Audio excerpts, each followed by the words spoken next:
ครับวันเกิดอาจารย์คือเห็นไปวัดคุดอ้าวต้องไปเด้ออาจารย์เพราะว่าพญาครุฑนี่ถ้าอย่างผมสายนาคเนาะบางเทื่อแบบบางคนก็แบบเฮ้ยคือไปไหว้ครุฑไปหยังจริงๆแล้วครุฑน่ะเป็นการปรับดวงของพวกสายนาคอืคือสายนาคมอะปีหนึ่งอะต้องไปไหว้ครุฑไปอธิษฐานเกี่ยวกับครุฑหรือว่าสาลิกาอืมนะครับหรือว่า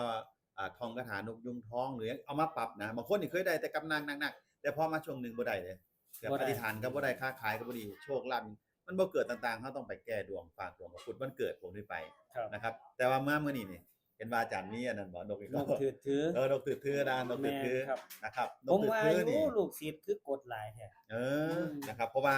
คือสิในปีมะเส็งนี่ก็โรคภัยไข้เจ็บต่างๆฉะนั้นแล้วเนี่ยการที่ไปหาคูดหาหยังมันปรับดวงนาคนะครับของอาจารย์นกตืดถือบ่ครับนะครับแม่นครับนกตืดถือของอาจารย์ยุทธมีนกตืดถือนำอาจารย์ก็มีนะครับใครที่เบิ่งทางไหนก็แล้วแต่นะเดี๋ยวอาจารย์กับอาจารย์ยุทธสิปักเอาไว้ให้นะครับไปกดได้เลยนกตืดถือก็เป็นหนึ่งในนก เขาเรียกว่ามหาโพธิสัตว์ของสายครุฑนะครับไม่ว่าจะเป็นพญาครุฑใหญ่ๆเนาะนะครับพญากาละเวกพญาสาลิกาพญานกกรุงทองสินะคือแบบอยู่พวกนี้แบบตำนานเออเมืองป่าหิมพานต์เนาะแมอาจารย์นๆๆนกเป็นถือชาดคือกเนาะนี่ก็ถือว่าคักนะครับฝากเข้าไปเบิ่ง